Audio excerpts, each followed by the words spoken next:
Hola, buenas tardes. Gracias. Estamos en la última sesión del curso. Los detalles prácticos los digo por si hay alguien nuevo. El que quiera hacer preguntas, por favor, rellena una fichita que le han dado a la entrada para poner el nombre del ponente y la pregunta, y la moderadora de la mesa de hoy hará lo posible por seleccionarlas y dinamizar la mesa con ellas. Como estos días, hay dos intervenciones de 45 minutos cada una, luego un descanso de 20 minutos, media hora, y una intervención del tercer profesor más la mesa redonda. Los que se quieran ir antes y hayan asistido al 75% del curso, al final mis compañeros les dan el certificado de asistencia. Y nada, que respetemos los tiempos, por favor. La primera sesión de hoy es una ponencia que va a impartir Emilio Santiago Muiño, titulada La transición hacia la sostenibilidad como revolución antropológica. Emilio Santiago Muiño es doctor en Antropología Social por la Universidad Autónoma de Madrid. Forma parte del grupo de investigación transdisciplinar sobre transiciones socioecológicas de la Universidad Autónoma de Madrid. Ha sido docente del Departamento de Antropología Social de dicha universidad y miembro del claustro del programa de estudios independientes del Museo de Arte Contemporáneo de Barcelona. Sus publicaciones tratan el análisis ecosocial o la crisis de civilización. Es activista y fundador del Instituto de Transición Rompe el Círculo, que desarrolla alternativas ante la crisis socioecológica que inaugura el pico del petróleo. Y también es miembro del Grupo Surrealista de Madrid. Esto es un colectivo que experimenta la poesía de una manera alternativa fuera del arte y la literatura. En la legislatura 2015-2019 ocupó la responsabilidad de director técnico de Medio Ambiente del Ayuntamiento de Móstoles, impulsando el plan estratégico Móstoles Transita 2030 sobre sostenibilidad urbana. Tiene la palabra Emilio Santiago. Muchas gracias, Idoia, y gracias a todos por estar aquí, a todas, y gracias a la Fundación por la invitación y a Nano y a Yayo por el curso.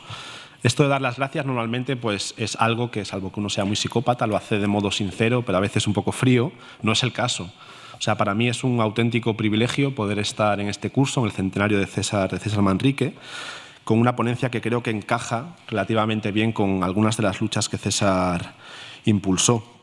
Mi director de tesis me dijo una vez que los privilegios estaban ahí, pero lo que uno tenía que hacer con ellos es al final del día sentirse orgulloso de cómo los había usado, ¿no? Pues espero al final del día poder estar orgulloso de usar el privilegio de dar una conferencia en este curso. Comienzo con un pequeño rodeo que me sirva para situar nuestro problema ecológico, lo que tiene de drama humano imposible de solucionar, para después de alguna manera que podamos pensar juntas y juntos en aquellos que sí que tienen solución. Y lo hago con una cita de uno de los grandes sabios vivos de nuestro país, Santiago Alba Rico, que dice que los seres humanos tenemos dos raíces. Una es una úlcera, de la que huimos, pero que no nos podemos arrancar. Esa úlcera es nuestro cuerpo, frágil, doloroso, necesitado de cuidados y de vínculos. La otra raíz es una lejanía hacia la que vamos, pero que no podemos alcanzar. Podemos consensuar en llamarle las estrellas, que de algún modo siempre organizamos en constelaciones, que no son otra cosa que palacios lingüísticos para dar sentido a nuestras vidas. O sea, las constelaciones de los antiguos griegos, las constelaciones del transhumanismo del siglo XXI o del paraíso en la tierra que cantaba el Internacional Comunista en el siglo XIX y XX. Sin embargo, digamos que para poder, en medio de esta contradicción, viviremos siempre, mientras sigamos siendo lo que somos. Y solo podemos hacer habitable esta contradicción desgarradora con relatos. Por eso los seres humanos estamos contando cuentos unos a otros permanentemente, ¿no? En estos cuentos hay como una especie de truco que es predominante y en el colegio nos enseñaron a llamarlo metonimia, que es tomar la parte por el todo, ¿no? Seguramente es un truco necesario. Sin metonimias no seríamos capaces de enfrentar la inmensa complejidad de lo que hay, ¿no? Porque nos paralizaría nuestra pequeñez de parte. Tenemos que de algún modo confundirnos con el todo. Lo que pasa es que las metonimias humanas tienen un precio. Este precio es que tras funcionar un tiempo, esa ilusión de haber cogido al todo por los cuernos pues se escapa y nos damos cuenta de que solo habíamos atrapado una parte pequeñita de la realidad y la realidad es algo siempre más grande que nos desborda, ¿no? Como si estallase una burbuja. Y este símbolo, esta idea de la burbuja, creo que es importante para darnos cuenta de qué es lo que tiene de eterno la situación de nuestro presente y qué es lo que tiene de radicalmente nuevo. Lo que tiene de radicalmente nuevo es que estamos ante el principio del fin de una burbuja civilizatoria de 250 años. En ocasiones, llamo a esta burbuja civilizatoria la ceguera de un parpadeo. En términos históricos, las sociedades industriales basadas en la energía barata de los combustibles fósiles son como si la oscuridad brevísima que suspende nuestra visión durante un parpadeo la hubiéramos considerado algo definitivo. Y utilizo la imagen de la ceguera porque esta borrachera de energía barata se ha provocado algo que define la sociedad moderna, es precisamente una ceguera, ¿no? Una suspensión de la capacidad de ver el mundo tal y como es. ¿Y cómo es el mundo? El mundo es algo que siempre se nos da entre límites. Los límites de la realidad termodinámica, los límites derivados de las interdependencias y las responsabilidades de tener un cuerpo nacido del vientre de una madre que se cría en un útero social, los límites de nuestro conocimiento que hace que las instituciones humanas siempre sean imperfectas. Es verdad que estos límites son borrosos y que podemos negociar con ellos, ¿no? Y que, bueno, tenemos cierto derecho a ganarles espacio, pero este espacio hay que hacerlo con sabiduría, con paciencia, bailando con el sistema, como decía Donella Meadows, ¿no? Como ha hecho tradicionalmente el campesino con los paisajes, o como intentó hacer César con esta isla. Pero esta negociación milenaria, humilde, paciente con los límites, hace 250 años sufrió un trastorno radical. Nuestra capacidad de intervención en la realidad pasó de estar basada en el salario del flujo solar, abundante, infinito, pero limitado, a estar respaldada por una herencia envenenada, el exuberante tesoro energético de los combustibles fósiles, que no son otra cosa que enormes depósitos de sol almacenados y comprimidos geológicamente durante millones de años y cuya explotación nos ha permitido acelerarlo y confundirlo absolutamente todo. Si tuviéramos que traducir este cambio de un modo comprensible, podíamos pensar en esclavos energéticos. Se decía en la antigua Grecia que con 3 esclavos era suficiente para dedicarse a la vida del ocio, ¿no? A la escolé. Hoy, en España, por término medio, cada español tiene a sus espaldas 40 esclavos energéticos. Es decir, como una especie de episodio siniestro de Black Mirror, 40 personas pedaleando unas bicicletas 24 horas al día, 7 días a la semana, para proporcionar la energía que consumimos. Igual esto no nos dice mucho, pero si lo pasamos a caballos, yo no tengo ni idea de coches, ni siquiera tengo carnet de conducir, pero cuando dices mi coche tiene 70 caballos, esto implica que es como si la sociedad preindustrial tuviera 70 caballos con su establo y con la alimentación que exige 70 caballos. Y es el consumo energético de estas máquinas. Con tanta energía a nuestra disposición, una ilusión muy peligrosa se instaló en lo más profundo de la civilización humana. La ilusión de que podríamos suprimir los límites. Y esto ha tenido causa y efecto de muchísimos procesos sociales, ¿no? Se habló estos días de la explosión demográfica, se ha hablado pues, de la penetración imparable de las máquinas. A mí me gustaría señalar ese espejismo de independencia de las sociedades respecto a sus ecosistemas, que ha provocado cosas tan monstruosas como estas megaciudades que tenemos en esa foto, o cuestiones como campos de golf o regadíos en desiertos, o algo tan aberrante como una pista de esquí en un centro comercial en un pueblo de las afueras de Madrid, Arroyomolinos. Además, si el capitalismo pudo dejar de ser en un momento histórico algo más que una especie de experimento de unos bandidos en el intersticio del régimen feudal para pasar a convertirse en un sistema que lo abarcaba todo, fue gracias a que los combustibles fósiles ensancharon año tras año las fronteras de la acción humana. Si medimos esto consumo energético, veremos que a pesar de que llevamos 250 años instaladas en esta burbuja civilizatoria, el principio de este proceso fue relativamente lento, ¿no?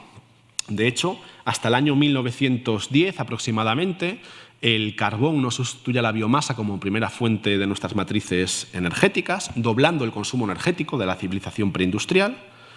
Aproximadamente hacia el año 1960 el petróleo sustituye al carbón como primera fuente de nuestras matrices energéticas y a partir de este momento, de algún modo, como veréis en la siguiente gráfica, nos volvimos absolutamente locos. El consumo energético, que estaba multiplicado por 3 respecto a sociedades preindustriales en 1960, pasó a una multiplicación de 14. Esto es lo que se llama la gran aceleración, se comentó estos días. Mucha gente pues, considera que este proceso fue el origen del Antropoceno. En La España vacía, un ensayo de Sergio del Molino, habla de este momento histórico, de esta gran aceleración, como el gran trauma. El gran trauma de un país que se urbanizó en un instante. Yo vivo en Móstoles. Móstoles hoy es una ciudad de 210.000 personas. En 1980 tenía ya aproximadamente 180.000, 185.000, pero es que en 1960, 20 años antes, era una aldea castellana de 3.000 habitantes. Supongo que este tipo de paralelismo se podría hacer con Lanzarote y el desarrollo pues, de su urbanización y de su planta turística. De algún modo, una ciudad como Móstoles casi no es una ciudad. Se puede considerar que es una especie de campamento de refugiados a cámara lenta que se levantó para acoger a las miles de familias que la lógica de la modernización expulsó de los campos extremeños, andaluces, gallegos o castellanos. Pasolini nombró a este periodo histórico tan excepcional con el nombre de una elegía preciosa. Él hablaba de la desaparición de las luciérnagas y decía que la historia de Italia, después de la Segunda Guerra Mundial, se podía dividir en dos periodos, lo que pasó antes de la desaparición de las luciérnagas y lo que pasó después. Por la misma época, recordemos que Rachel Carson escribió el libro fundacional del ecologismo moderno hablando de extrañas primaveras sin cantos de pájaros. El caso es que apenas 60 años después de este enorme experimento, como ha habido en la historia de la humanidad, las señales de alarma provocadas por la extralimitación ecológica se multiplican. Hemos visto gráficos parecidos a estos durante estos días, que son curvas de crecimiento que en la naturaleza no son sostenibles en el tiempo más que por periodos muy breves, y es imposible no escuchar en todo esto la sintomatología de un comportamiento suicida. No quería centrarme mucho en los datos porque se han comentado con abundancia estos días, pero simplemente recordar 3 o 4 cuestiones. Perdonad, ¿qué me pasa? Bien. La capacidad de carga de la Tierra fue superada en los 80. Muchos de los elementos de esta extralimitación están absolutamente fuera de control, como la tasa de extinción o la alteración del ciclo del nitrógeno. Estas cuestiones a veces nos suenan lejanas, ¿no? Pero pensemos en la contaminación del aire. Esas son cifras oficiales de muertes prematuras por contaminación del aire en Europa ofrecidas por la Agencia Europea de Medio Ambiente, no por una revista de anarquistas antiindustriales. Y nos viene a decir que al año en Europa se mueren casi 500.000 personas prematuramente por efecto de la contaminación del aire. En España, 36.000. Estas son cifras más propias de un genocidio, de una guerra en un país lejano. Y esto está ocurriendo ahora, hoy. Y no solo ocurre, sino que una costa tan pequeña y tan insuficiente, pero simbólicamente tan necesaria como Madrid Central, vamos y la perdemos. Este es el contexto un poco de la situación política a la que nos estamos manejando. Esta gráfica a mí me resulta estremecedora. Es la gráfica de la emisión histórica global de CO2, ¿no? Desde que se instaló la primera fábrica en Manchester a mediados del siglo XVIII hasta las modernas centrales térmicas de carbón que está instalando la República Popular de China, en todo ese periodo, yo, que soy un pringao que tiene 34 años, he visto la mitad de las emisiones de CO2 de la historia. La mitad. Y no solo eso, sino que el momento de mayor incremento interanual de emisiones de CO2 ha sido el año 2018. El anterior, el 2017. Y esto es 3 años después del histórico Acuerdo de París, que en teoría lo iba a cambiar todo. La tasa de extinción de especies está absolutamente disparada. Y una cuestión que yo creo que es fundamental. Cada una de las noticias de esa especie de collage terrorífico que conforman todos los periódicos nos remiten al hecho acumulado de que llevamos más de 40 años viviendo por encima de nuestras posibilidades biosféricas. Evidentemente, en este festín ha habido partes del mundo que han sido pues, mucho más voraces, pero no deja de ser una situación profundamente insostenible. Y sobre todo, la crisis ecológica no es una especie de amenaza hipotética al futuro de nuestros nietos. Han pasado 60 años desde la publicación de un libro seminal como Primavera Silenciosa, 50 años desde la publicación del Informe de Límites del Crecimiento. Nosotros somos esos nietos. Y en este sentido creo que el antropoceno no hay que entenderlo como una era geológica. Las eras geológicas eran entidades que duraban durante miles de años. El antropoceno es un evento límite. Si queremos seguir pensando en términos geológicos, quizás sería más útil pensarlo como el meteorito que amenazó a los dinosaurios, una especie de meteorito a cámara lenta que estamos viviendo, ¿no? En todo caso, el antropoceno debe de ser algo que intentemos que dure lo menos posible y que tenga el menor impacto posible. Bueno, ayer se puso esta gráfica sobre el informe de límites de crecimiento del escenario estándar, no quiero entrar mucho en ella, pero Además de todo esto, creo que este efecto destructor sobre el planeta no se puede entender sin la otra cara de la moneda, que es una especie de efecto destructor sobre nuestras almas. Si me permitís la licencia metafísica, aunque yo soy un ateo militante de esos que no creen el alma, o diría que si existe alma, como dice Walt Whitman, no hay otra alma que el cuerpo, ¿no? Quizás este es el gráfico, el antidepresivo es el símbolo más dramático de este fracaso antropológico de la abundancia, ¿no? Esta epidemia de consumos de antidepresivos, pero hay más. Recientemente los estados nórdicos, que son considerados por muchos pues, como un referente en muchas cosas, en derechos sociales, en transición energética, han constituido oficinas gubernamentales para comunicar a las familias las muertes de familiares por la soledad no deseada, porque en algunos casos se daban situaciones de 1 y 2 años sin enterarte que tus padres habían muerto. Es decir, yo creo que hay una suerte de desastre antropológico que está prefigurando el desastre ecológico en marcha. Vale. Como evento límite, la crisis ecológica se nos presenta como una encrucijada que al mismo tiempo es antropológica y política. Antropológica porque el capitalismo industrial ha transformado nuestra manera de ser seres humanos y seguramente solo volviéndola a transformar podamos dar lugar a sociedades sostenibles.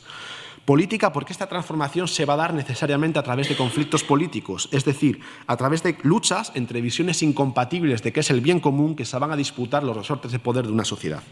Quiero centrarme en lo antropológico, pero no puedo no decir 2 o 3 palabras sobre la cuestión de nuestros imperativos en la batalla política. El primer imperativo político que hay que considerar es el reparto de las consecuencias, los esfuerzos y las responsabilidades de la crisis ecológica.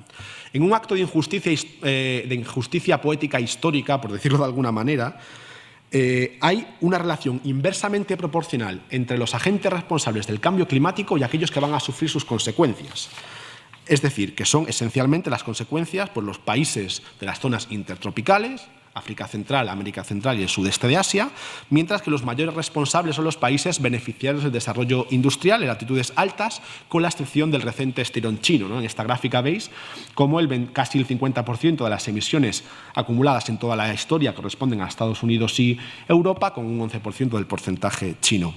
Es decir, si un extraterrestre estuviera analizando nuestros procesos históricos de aliento largo, se daría cuenta que hacia el año 1500 se constituyó una especie de arquitectura de dominación global que estuvo extrayendo recursos laborales y naturales durante 500 años y que más o menos, con todas sus tibiezas, con todas sus insuficiencias, con todas sus contradicciones, se empezó a desmontar hace 50 años. El hecho de que China esté en esta gráfica es un ejemplo. Sin embargo, la cuestión de fondo es que la crisis ecosocial es una especie de oportunidad perversa para volver a apuntalar e intensificar la estructura colonial que llevamos 50 años desmontando. Y aquí tenemos un problema político de primer orden. El segundo, vivir en sociedades estructuralmente impulsadas por el crecimiento es otro enorme problema político. Por mucho que las ganancias en eficiencia y el desarrollo de la tecnología, que evidentemente tienen que jugar un papel en esto, nos puedan dar márgenes de maniobra interesantes, la tesitura que el ecologismo más concienciado pone encima de la mesa es cierta. Es decir, sin reducir el tamaño de la economía no vamos a reducir los impactos negativos sobre la biosfera, sea este medido en emisiones de CO2, contaminación química, pérdida de biodiversidad o cualquier indicador que queráis poner. De hecho, es decir, mientras que el crecimiento económico siga siendo algo sagrado, la ecología estará condenada a rebajarse a marketing verde, ¿no? Y si necesitamos crecer a un 2% para funcionar, en algún momento del siglo XXI iremos al desastre. Los cuentecitos didácticos sobre el crecimiento exponencial son muy comunes y son muy ilustrativos. Yo cuando daba clases solía emplear el del folio, que lo voy a hacer aquí ahora. Imaginemos este folio extendido hasta el infinito por todos sus lados, ¿no? Que tuviésemos la capacidad de doblarlo sobre sí, de hacer pliegues. Podemos hacer un pliegue del folio, se hace un poquito más grueso, otro pliegue, segundo pliegue, un tercer pliegue. El récord Guinness, por cierto, está en 13 pliegues. Si alguien sale de aquí con 14 pliegues, pues que vaya a la oficina del Guinness a poner su huella en él. Y le preguntaba a los alumnos de la universidad, ¿cuántos pliegues hacen falta para que el grosor del folio llegue a tocar la superficie lunar? Como mis alumnos eran de letras, solían decir 1.000 millones, 20.000 millones, 42 pliegues. Con 42 pliegues, este folio tocaría la superficie lunar. Con 103 pliegues, este folio ocuparía la totalidad del universo. Y nuestra economía funciona como este folio. Si crece un 2% anual, cada 28 años se dobla, como veis en este cuadro. dobla su tamaño cada 28 años. Mientras hemos estado lejos de los límites del crecimiento, pues esta especie de aceleración demencial no la hemos visto problemática. Pero en cuanto nos hemos desbordado, nos hemos dado cuenta de que esto es una trampa de la que va a ser tremendamente difícil salir. Pues no me da tiempo a entrar en esto, pero con todo lo dicho, creo que es importantísimo romper con cualquier conceptualización naif sobre lo ambiental. Lo ambiental no es solo que también un oso polar haciendo equilibrios en un iceberg en el Ártico. Es la cuestión de la transformación radical de nuestro sistema, entendiendo por radical ir a la raíz. Tan radical que el socialismo durante el siglo XX se planteó algo mucho más fácil que nuestra tarea, porque el socialismo nunca se planteó dejar de crecer. Y hay que admitir aquí que, aunque el decrecimiento es una buena idea, cómo se transforma eso a nivel político es un galimatías que nadie tenemos ni idea de cómo se hace. Tenemos algunas intuiciones. Con todo esto, creo que la crisis socioecológica marca bien el verdadero potencial anticipatorio de esta gente, el verdadero potencial anticipatorio de la internacional nacionalista que pretende capitanear Steve Bannon. Trump, Bolsonaro, Le Pen u Orbán no son, digamos, exabruptos pasajeros de unas democracias que habrían resbalado en la crisis del 2008, pero que, bueno, cuando la economía se ponga bien ya se enderezará. No. Esta gente, digamos, que es una realidad política muy bien afinada con la música que toca nuestro presente, desde el momento que, ante la percepción real de una nueva escasez estructural, por supuesto, siempre en relación a un nivel de consumo, pero ante una nueva escasez estructural, se pretende responder con un cerrojo nacionalista excluyente que diga, si no hay para todos, vamos a luchar por ello. Jorge Richman nos animaba a empobrecernos. Pues todo este proyecto político lo que te iba a decir, no, yo no me voy a empobrecer, yo estoy dispuesto a matar para que se empobrezcan otros. Como analiza magistralmente el filósofo Carl Amery, yo creo que el siglo XXI, con los primeros síntomas de escasez energética, ha traído bajo el brazo algo así como el retorno del asunto Hitler. Pongo la siguiente gráfica, ¿no? Que es el retorno, ha puesto a volver en juego el espacio vital en términos de capacidad de carga ecológica. En este gráfico podéis ver el día del año en que diferentes países llegaron a la extralimitación, ¿no? Estados Unidos creo que llegó, pone ahí algo así como el 15 de marzo, España fue el 31 de mayo, a partir de ahí consumimos muchos más recursos de los que hay en este planeta. Es decir, si el modo de vida de un norteamericano exige 4 planetas para universalizar, para que se pueda universalizar, es evidente que esa senda de desarrollo no la puede seguir ni China, ni Europa, ni África, ni América Latina, ¿no? Especialmente si, según decía George Bush padre a la llegada a Río 92, el modo de vida norteamericano no era negociable. Pero cuidado, el nivel de vida medio de un español tampoco. Evidentemente, hay una distancia, pero tampoco. Para entrarle a todo este melón, que es evidentemente complejo, bueno, tenía aquí una diapositiva que suelo poner en las charlas para resumir un poco todo esto, pero creo que voy a pasarla. Bueno, la digo como muy rápido. Hay un problema ambiental que va a enfrentar este país en un tiempo relativamente breve que se llama Argelia. El 50% del gas que consume nuestra matriz energética viene de Argelia. Desde el año 2014 Argelia ha llegado a un punto máximo de producción de gas y España tendrá que verse entre la tesitura de en poco tiempo pues abandonar el gas o disminuir radicalmente su consumo o intervenir de algún modo en Argelia para que el gas que produce Argelia venga a España y nos lo consuman los argelinos. Eso es algo que ya está pasando y si seguís las noticias, pues hay toda una serie de elementos de desestabilización alrededor del régimen argelino que en última instancia tienen que ver con estas cuestiones.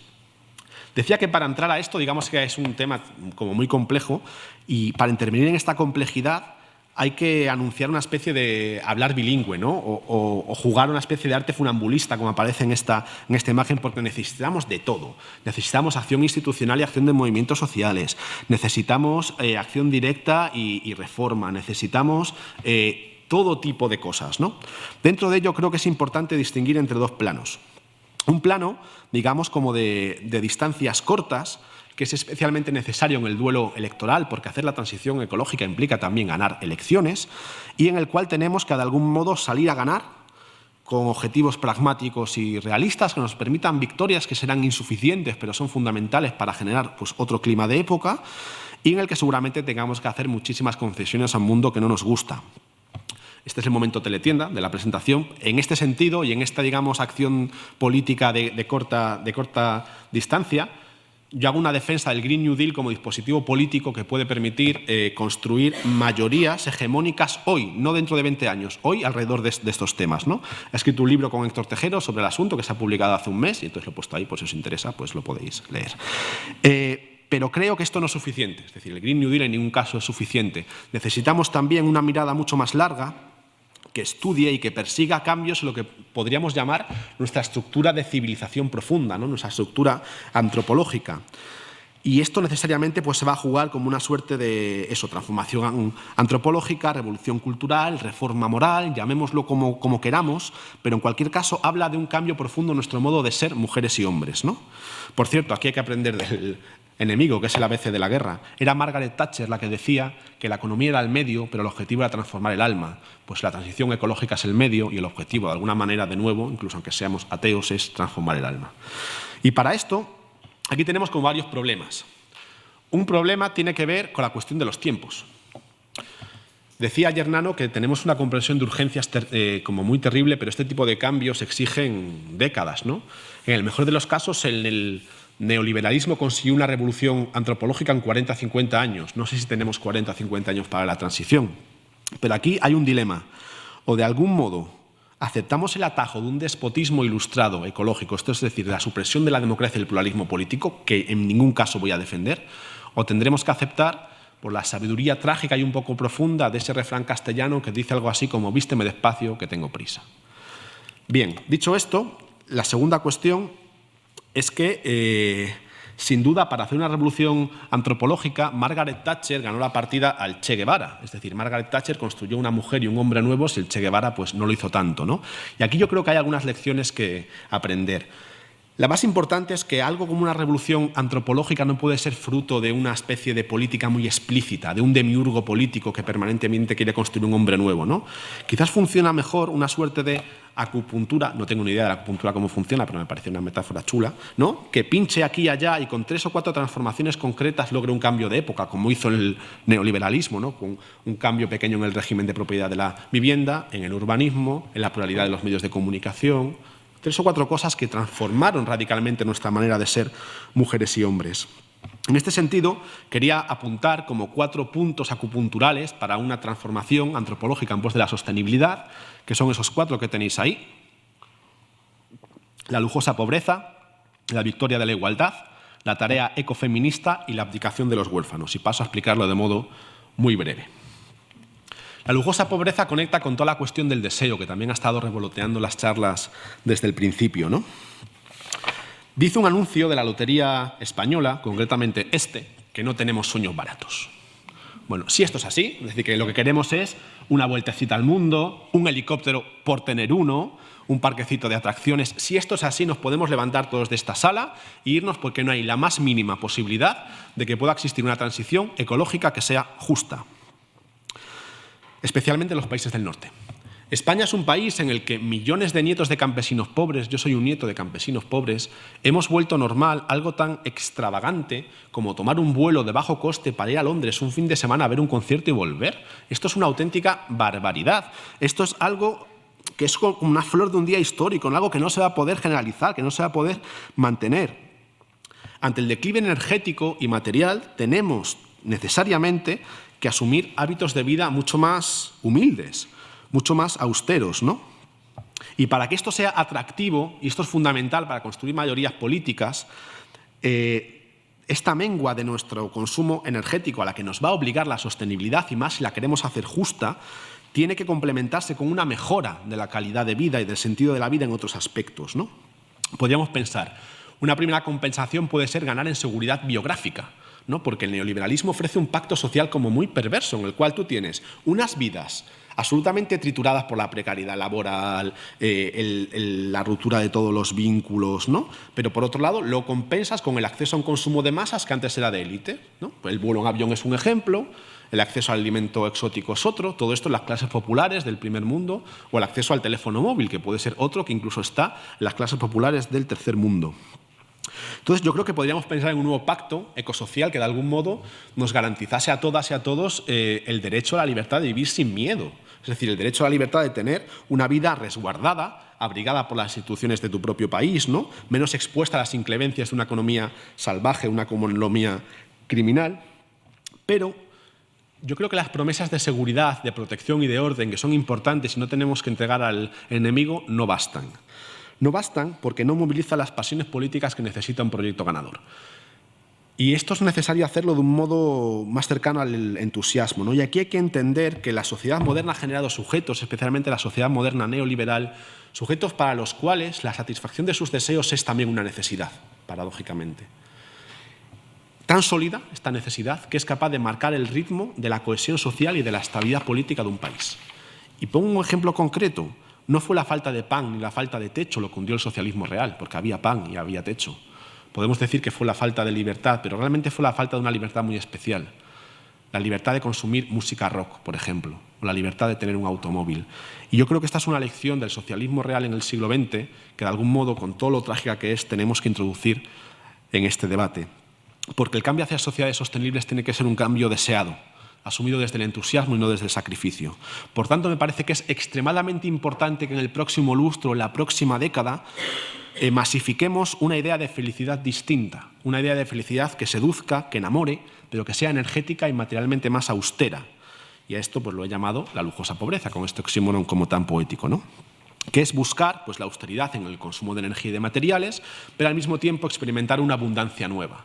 Abundancia de tiempo libre, de relaciones personales, de sentidos significativos, de experiencias maravillosas.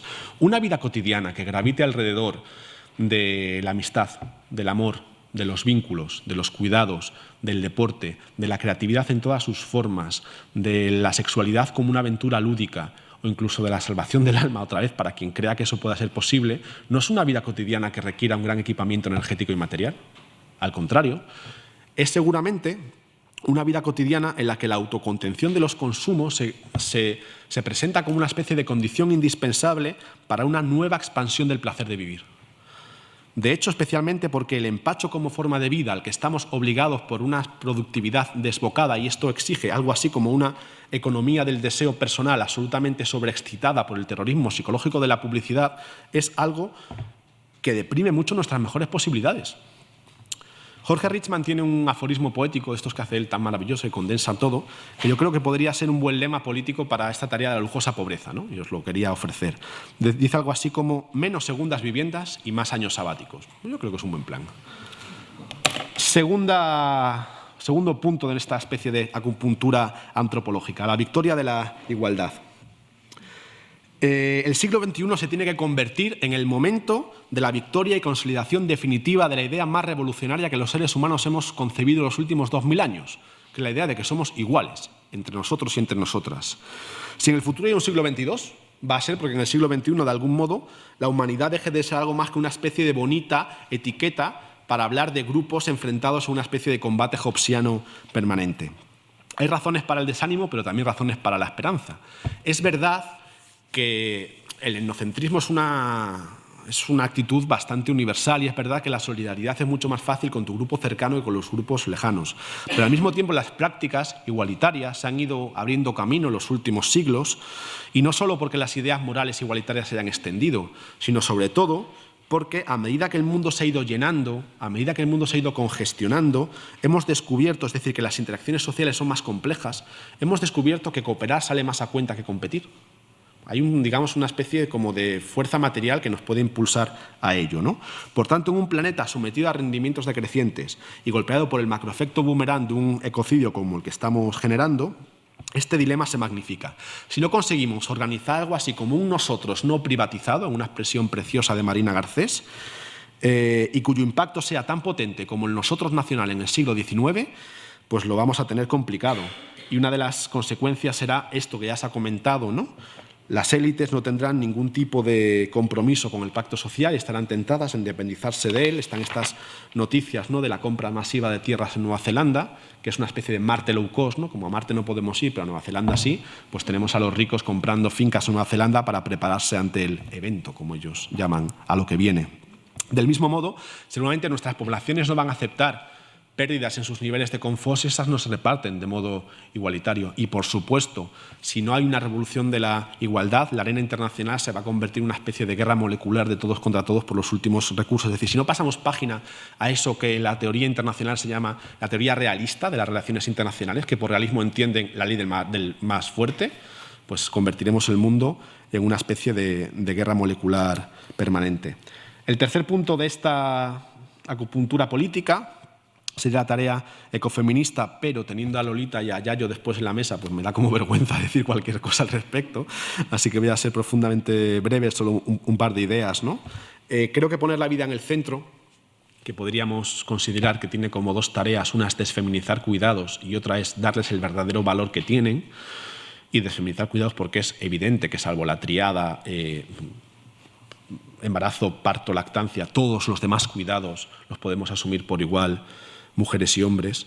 Creo que poner, y además darles un valor no solo a nivel simbólico, sino que los cuidados tienen que tener un valor económico fundamental, pero esto es una bomba en los cimientos de la economía política, porque el capitalismo no puede funcionar sin toda esta delegación de trabajo que no se considera como parte de la riqueza nacional, pero también es una bomba en los cimientos de nuestros paradigmas, como decía Almudena en su intervención hace un par de días, ¿no? Porque la cosmovisión patriarcal que debemos revertir, de algún modo, tenía aquí esta foto de fondo que se me había olvidado, de algún modo considera que hay algunos sujetos, que casi siempre hemos sido hombres, que por retomar la metáfora inicial de Santiago Alba Rico podemos estar jugando con las estrellas, desentendidos porque de algún modo esa otra parte nuestra que es la úlcera, ya hay otras que están sometidas y que se encargan de ello, ¿no? Pues yo creo que es fundamental también las potencialidades de la tarea ecofeminista como un revulsivo de cosmovisiones muy arraigadas que tenemos que transformar.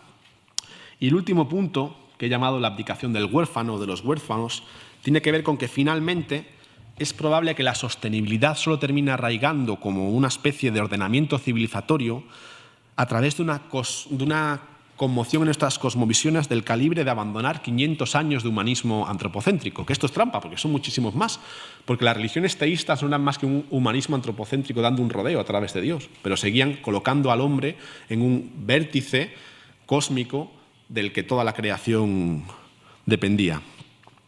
El antropoceno es un momento revelador de una especie de delirio en el cual hemos pretendido que el diálogo con la naturaleza se convierta en un monólogo. Tengo aquí algunos datos escalofriantes, ¿no? Si tenemos en cuenta mascotas y ganado criado artificialmente, el ser humano supone el 98,5% del peso de todos los mamíferos de la biosfera. Tenemos 900.000 búfalos por 1.500 millones de vacas.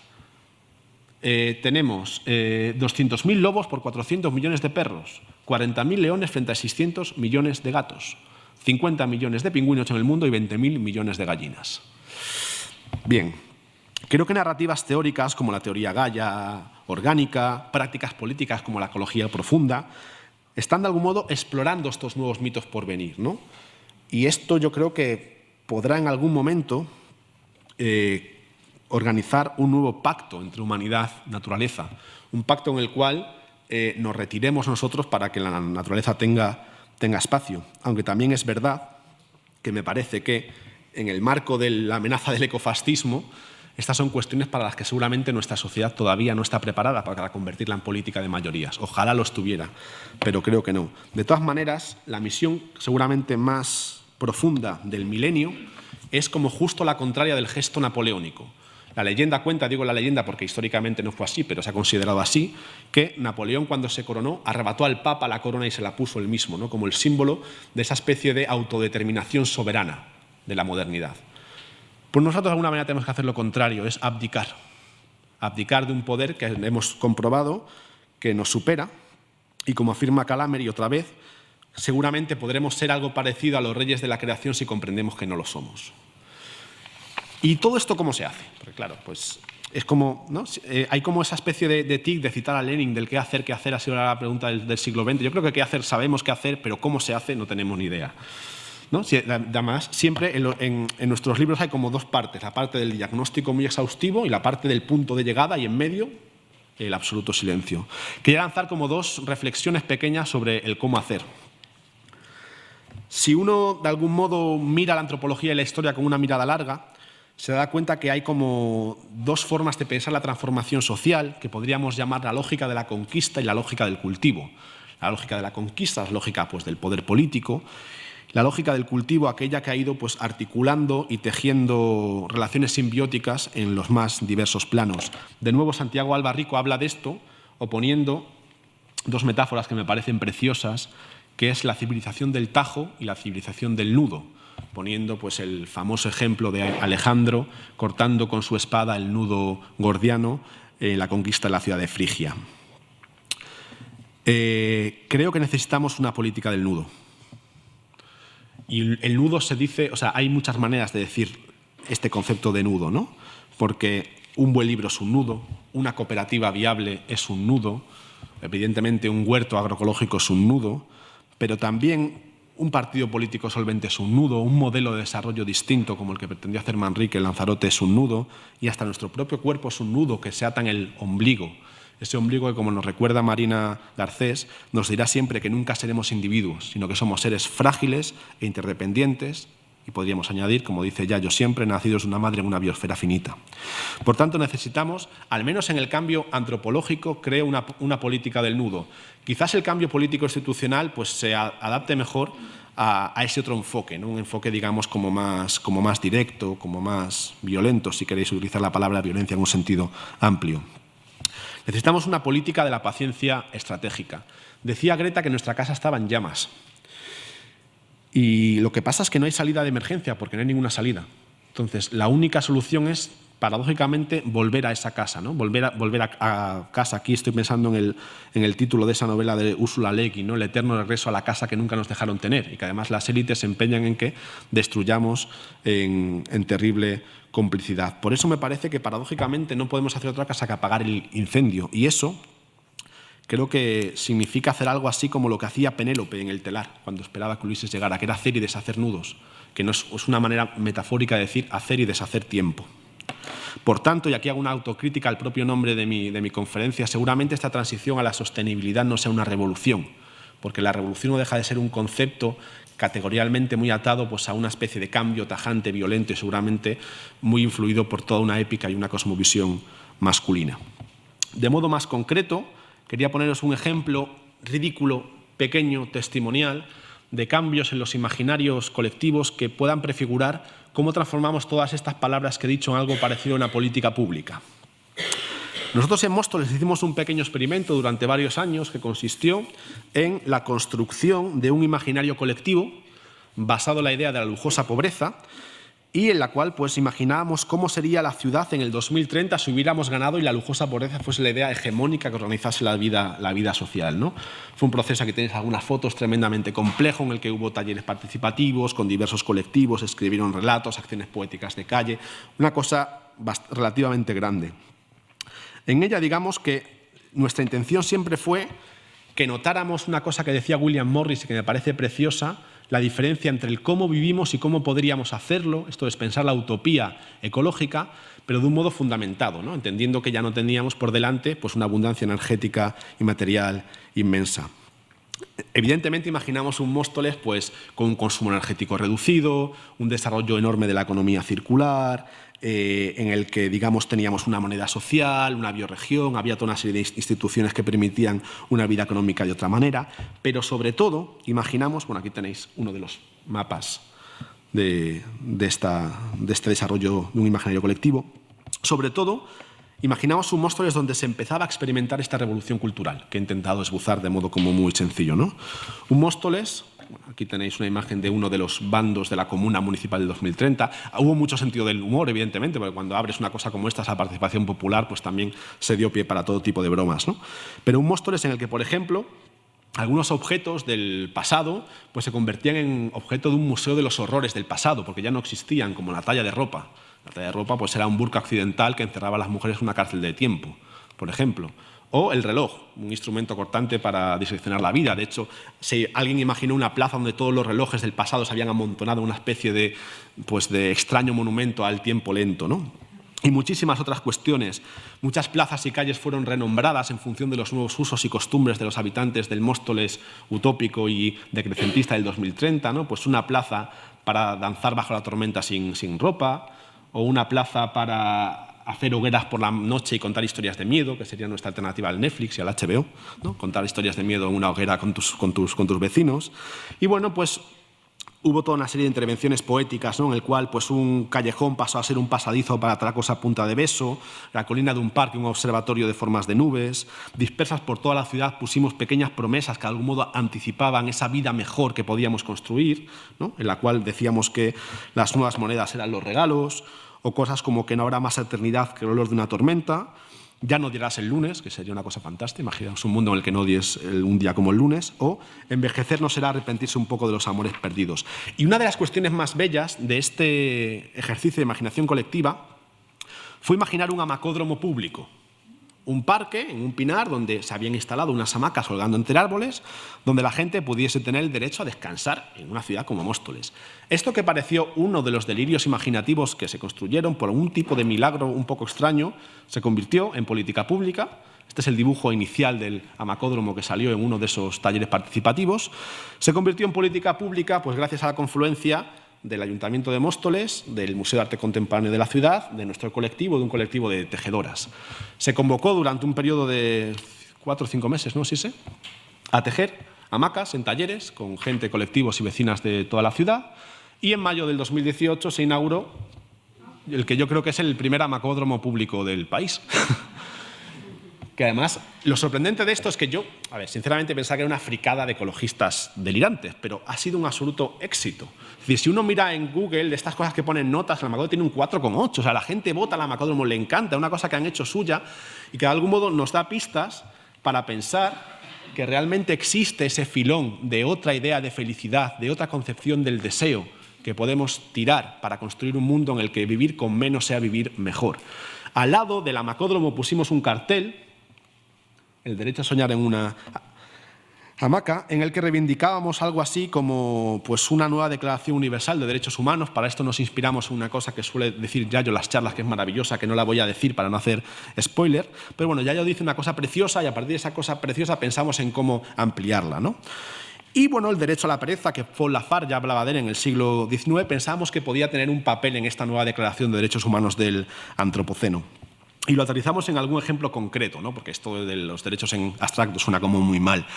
Y dijimos, todo hombre o mujer tiene el derecho a soñar que se enamora tumbados en una hamaca, ¿no? Pues la hamaca, que es el que te transporta a esa especie de tiempo idílico tropical, soñar, ese reducto del inconsciente que no se puede mercantilizar y, de nuevo, enamorarse, otra experiencia cumbre que, por más que se quiera, nadie puede comprar.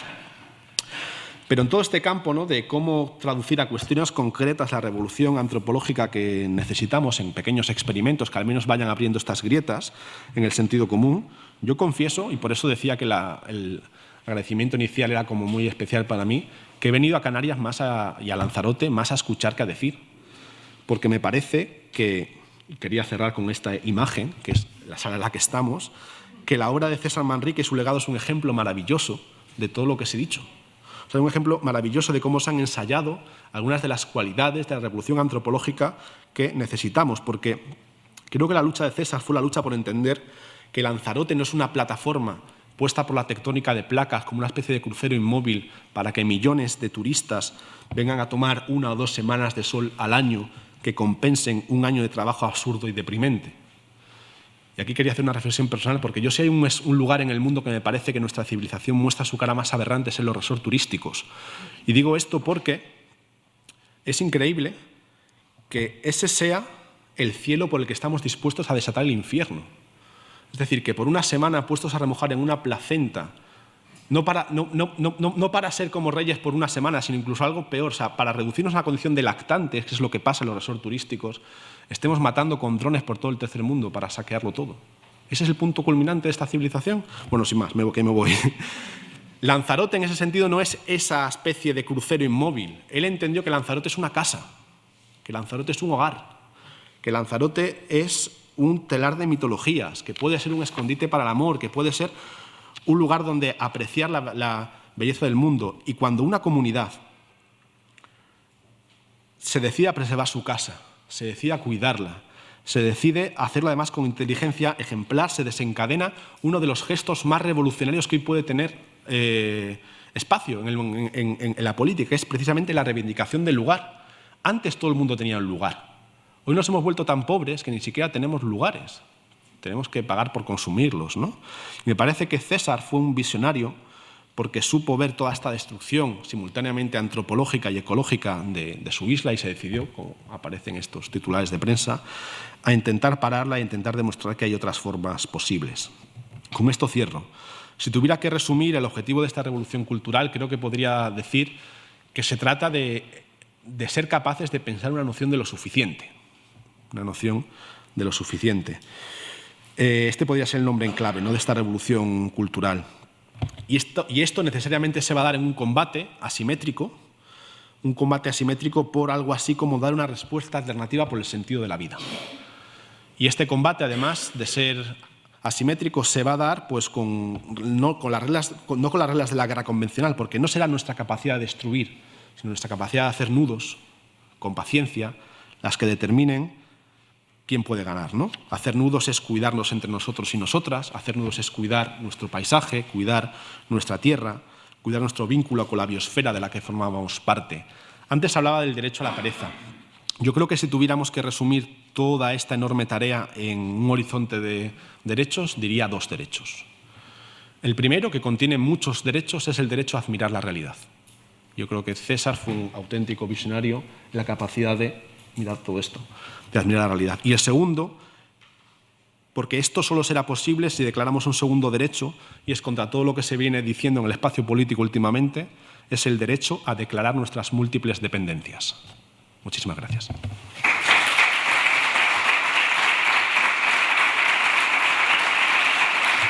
Bueno, damos paso a la segunda sesión de hoy, titulada Experiencias vitales de una luchadora perseguida por defender sus territorios. Es Lolita Chávez la que está con nosotros. Lolita Chávez es maestra de niños y niñas, activista de los derechos humanos, especialmente de las mujeres, y líder indígena referente internacional de la lucha por preservar los recursos naturales. Está amenazada de muerte en su país, Guatemala, por lo que reside, creo, refugiada en el País Vasco.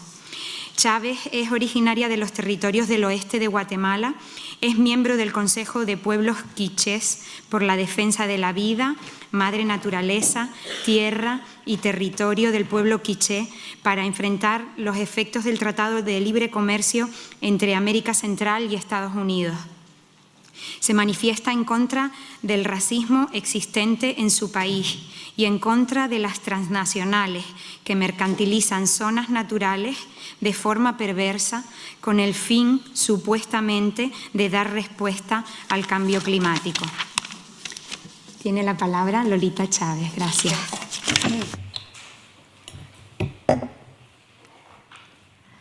Shberki. Buena tarde. Realmente me siento muy emocionada y quiero dedicar esta expresión con un profundo sentimiento en memoria de nuestras ancestras, luchadoras, perseguidas, quienes también caminan con nosotras. El título de mi participación es Experiencias vitales de una luchadora perseguida por defender sus territorios, y a esta expresión de mi ponencia les quiero decir en mi idioma Utsipetik. Utsipetik es como decir acá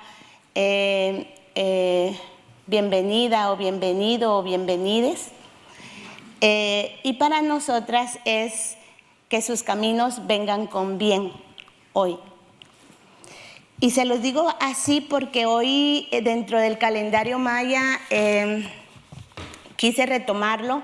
Nuestro pueblo es el pueblo maya quiché, un pueblo que históricamente ha pasado quizá lo que aquí les está urgiendo de los planteamientos de acciones para el cambio climático, para el calentamiento global. Allá hemos pasado ya casi eso, pero un calentamiento mental, genocida, y todas esas expresiones de muerte que posiblemente ustedes están pensando que lo podrían pasar, más de 500 años los venimos resistiendo y los seguiremos resistiendo, y aquí estamos vivos y vivas con mucha dignidad y con mucha esperanza. Entonces, dentro del calendario maya, hoy es Día Ajpu.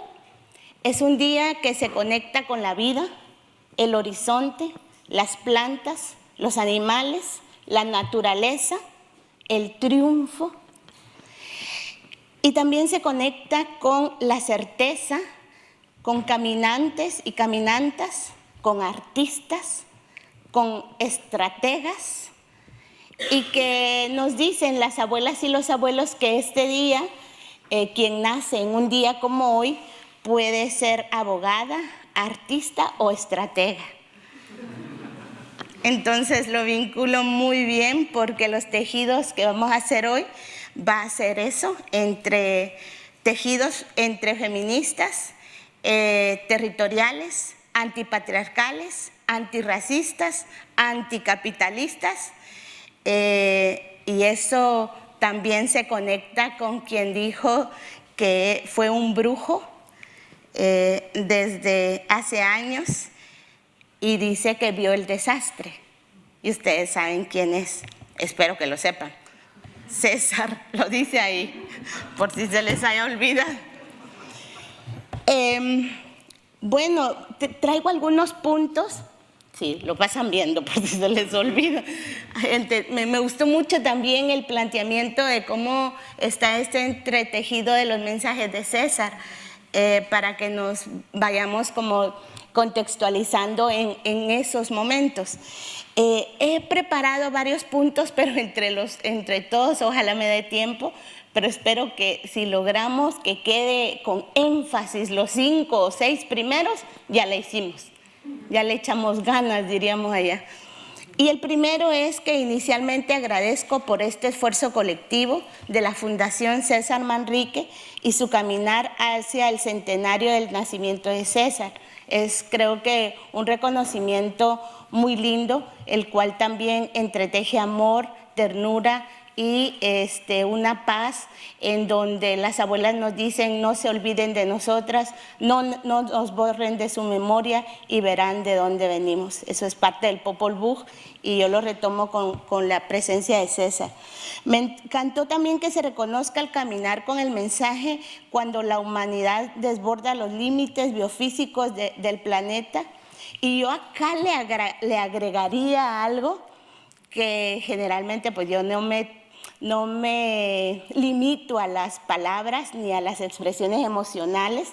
De hecho, cuando fui electa en mi consejo, después de que me fueron conociendo fuera de mi territorio, me decían, a esta Lolita la vamos a meter a un curso, pero no tan lindo como el que tenemos hoy, sino decían que me iban a meter a un curso de diplomacia, porque yo tenía que tener reuniones con embajadoras, con embajadores, con diplomáticas, con personeros de los ministerios de Guatemala, y yo hablo como soy, o sea, no puedo aparentar. Yo dije, ¿qué será diplomacia? Y me dijeron que es decir lo mismo con otras palabras. Pues nunca fui a tal curso, así que se jodieron porque yo digo como se me dé la gana, entonces aquí me van a tener que aguantar.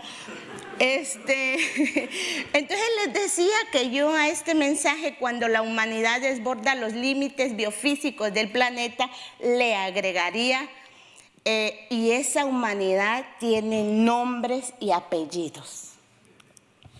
Y los vamos a decir algunos acá, ustedes ya saben otros. Y eso ha generado impunidad en los pueblos, impunidad de la historia, y los pueblos originarios lo venimos diciendo permanentemente. O sea, no ha pasado ni un día sin ver las noticias de Abya Yala, mal dicho acá América, o mal dicho tercer mundo, o mal dicho subdesarrollados. Espero ya no digan esos términos, pero sí, no cerca de mí. Bueno,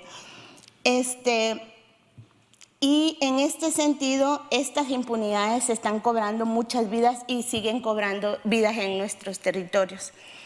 Y retomando las voces de César y con gestos que tenemos en la comunidad, me imagino, y esto es muy emocionante, es que preparé esta charla con mucha emoción y cada vez le cambiaba y le cambiaba, y atraía yo a la ponencia, pero ya estando aquí le cambiaba y le cambiaba. Y quise agregar unas palabras y me quise imaginar a César el hoy. O sea, de ese entonces, porque está cumpliendo 100 años. De hecho, mi abuelo murió cuando tenía 105 años, o sea, podría estar vivo. Y ¿cómo imaginármelo de qué diría César Manrique hoy? Y yo me lo imagino así. Él diría, mierda, yo lo dije. Así como indignado, así como allá, como cuando lo hacemos así de, ¡ay, mierda!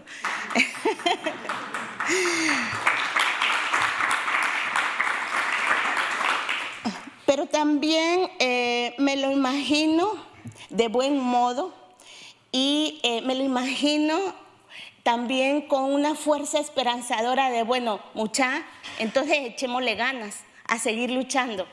Así me lo imagino, porque también me imaginé aquí a Norita. Norita es parte de las madres de la Plaza de Mayo de Argentina y ellas han luchado permanentemente. Y una vez cuando llegó a Guatemala, cuando fueron calcinadas las niñas, que también fue un 8 de marzo, dicho sea de paso que también exigimos que los feminismos del mundo reconozcan esta expresión de denuncia y de exigencia de justicia. El 8 de marzo del 2017, yo ya casi salía del ataque último que tuve, fueron calcinadas más de 43 niñas en el Hogar Virgen de la Asunción, que estaba bajo supuestamente el resguardo del Estado de Guatemala, y fue por un mandato del presidente femicida Jimmy Morales, que exigimos justicia y que llegue a la cárcel.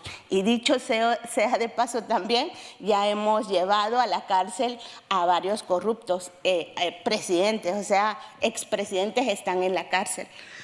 Y hemos llevado a juicios también a expresidentes como genocidas, como Ríos Montt. Entonces, Norita me decía, yo estaba cansada y Norita me expresó una de las palabras de los mensajes que fue la lucha revolucionaria que se pierde. Para mí sí es revolución lo que estamos haciendo, porque es una revolución con amor, con una pedagogía del amor profundo a la vida. No somos violentos y violentas los pueblos originarios. Y esa lucha revolucionaria se pierde, decía ella. La que se pierde es la que se abandona. Y eso, pues luego decía, no, que el Che Guevara lo dijo, no, que no sé qué. A mí me lo dijo Norita. Entonces, a seguir caminando. Y ese mensaje les quiero dejar hoy. Ese es el primer punto, imagínense. El segundo, mi expresión, retomando los consejos de nuestras sabias guardianas de los ríos, de las montañas, de los mares, sus enseñanzas con nosotras que caminan, también traerles aquí a científicos y científicas del mundo, decirles que nuestras prácticas y los sabios consejos y nuestra cosmogonía en el cosmocimiento tiene vigencia aquí y ahora. Y lo hemos comprobado. Así que no tengan pena de estar muy cerca de los pueblos originarios, que les digan, eso no es desarrollo, eso no es modernismo. O sea, no se preocupen los científicos y científicas del mundo. Escuché un poquito, no, pero estamos a la vanguardia de la modernidad, así como que les da miedo decir, están con estos indios brutos, ignorantes. Entonces, estén con los pueblos, siéntanse acogidos y acogidas, que acogida en mi pueblo significa otro rollo, pero bueno, estoy en el Estado español. Porque somos cuidadoras de las vidas, somos también las cuidadoras de las semillas ancestrales, que dicho sea de paso, en mi pueblo sacamos a Monsanto, a la empresa Monsanto, y no permitimos, porque cuidamos las semillas como cuidar la semilla de la vida, del amor, de la humanidad. Somos semillas de vida. Y también enseñamos a vivir profundamente con el relacionamiento de la Madre Tierra, con un compromiso cosmogónico, político, intergeneracional en la red de la vida, nuestra utopía. Ese es el segundo. Ojalá se conecten con este segundo punto. Ese ha sido y será nuestro compromiso vital, defender nuestra herencia milenaria de la cual no nos avergonzamos.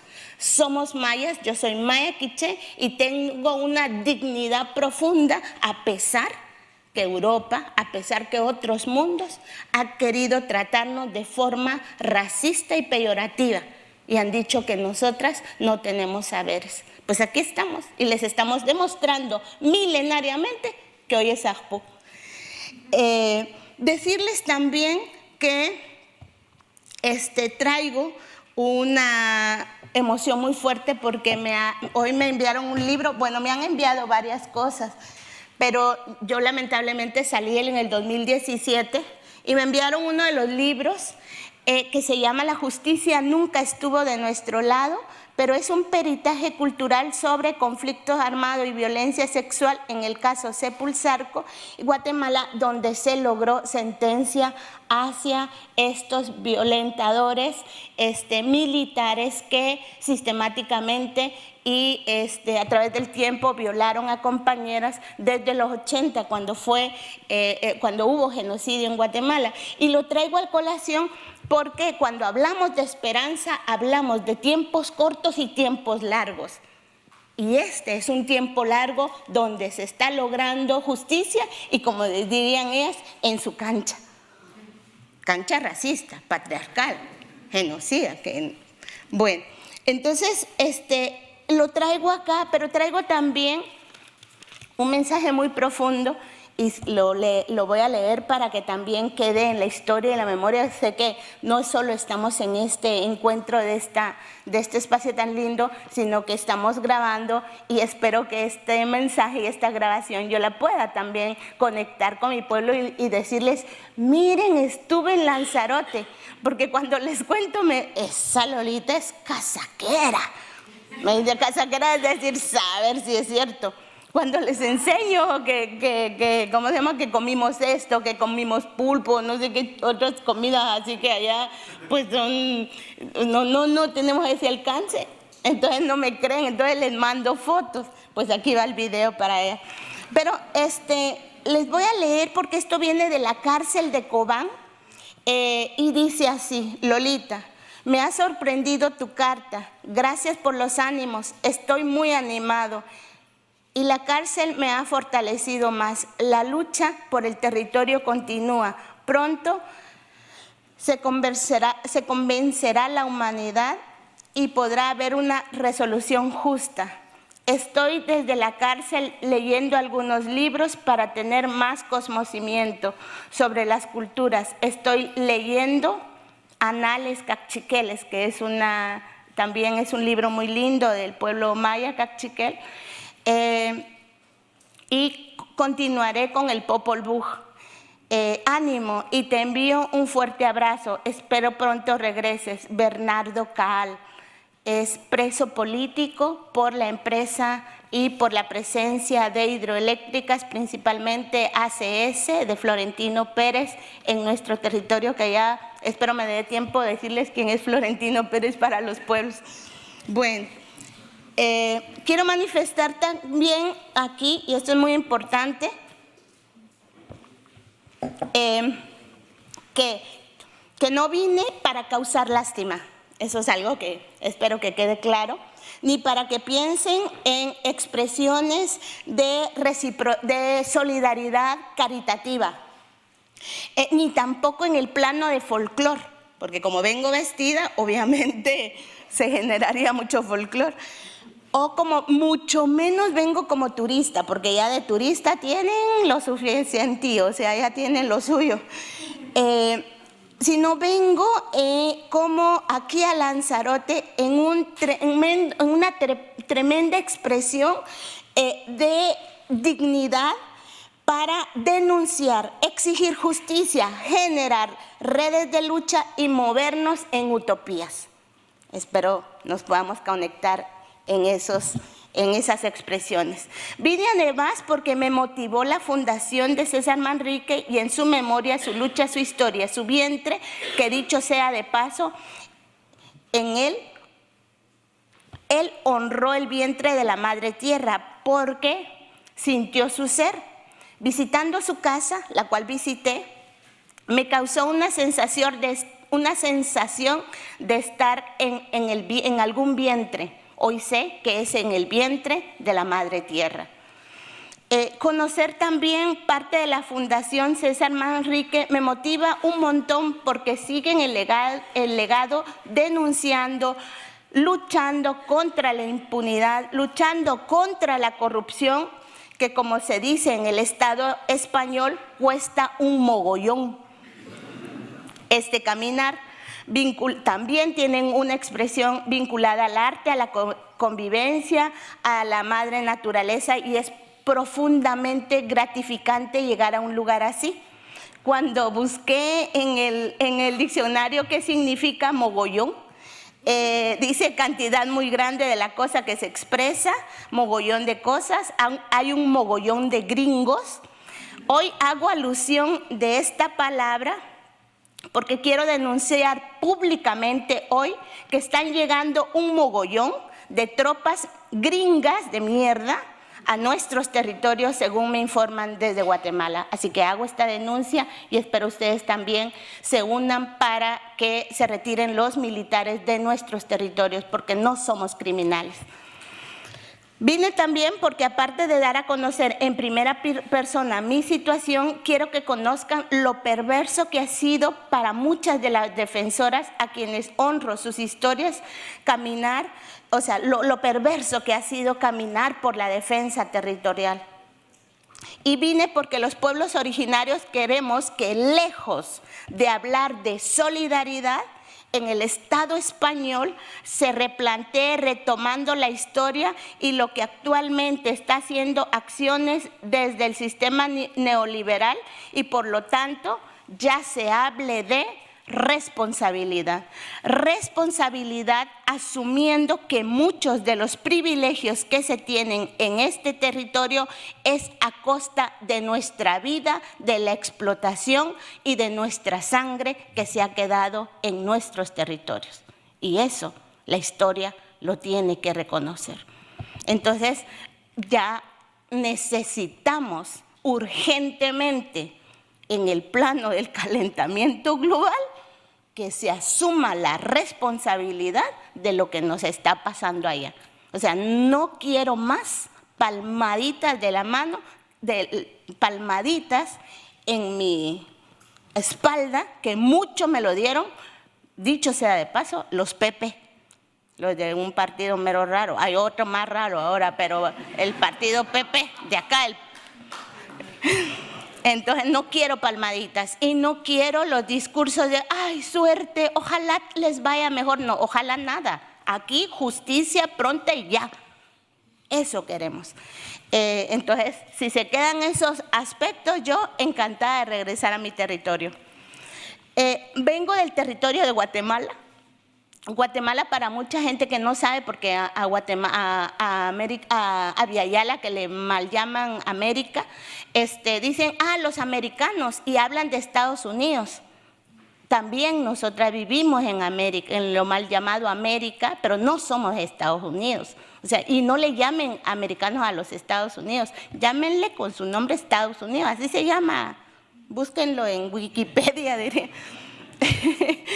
Nosotras vivimos en Centroamérica, y Centroamérica están varios estados también que ahorita están pasando la peor crisis de los estados corruptos e impunes, estados fallidos, pero también estados vinculados a la narcoactividad. Son narcoestados. Lo está pasando Honduras, lo está pasando, aunque no se vea y aquí no se escuchen las noticias, lo está pasando Costa Rica, lo está pasando Nicaragua, El Salvador, Guatemala, Panamá también, en fin, pero toda América Latina también estamos pasando las secuelas de la falsa democracia. Pues ahí vivo, en las falsas democracias.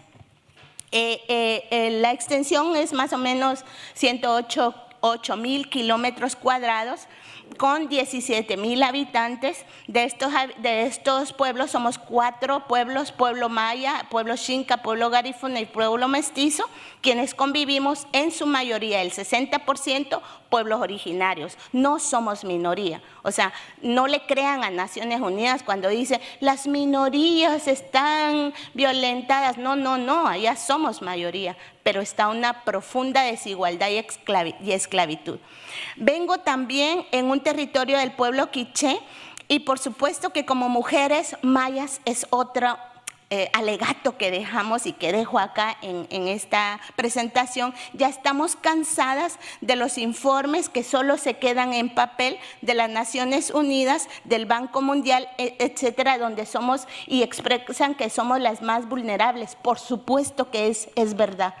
Pero lo falso es que no se hacen acciones concretas para que eso cambie, sino que están financiando a quienes son la causa de nuestra vulnerabilidad. PNUD presenta, por ejemplo, un informe donde Guatemala ocupa el segundo lugar en desigualdad de género en América Latina. Ocupamos el primer lugar en desnutrición de niños y niñas menores de 5 años. Si los primeros lugares de toda esta situación de desigualdad, Guatemala está en primeros. La ONU se jacta en decir que somos uno de los peores países del mundo, reconoce las desigualdades que hay en Guatemala, pero no impide que sigan saqueándonos, explotándonos y asesinándonos. No impide que sigan llegando cada día las empresas transnacionales de muerte. Somos una población con un empobrecimiento del 80%.